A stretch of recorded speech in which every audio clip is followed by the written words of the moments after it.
Kernel, pag kayo po sa inyong palagay, pag kayong nahalal, ikaw na ba?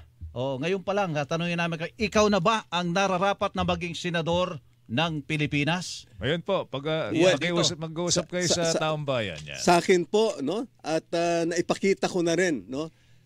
Kulang tayo talaga ng matatapang ba na mga senador o mga politiko na nagsusulong ng mga batas para sa kapakanan ng taong bayan.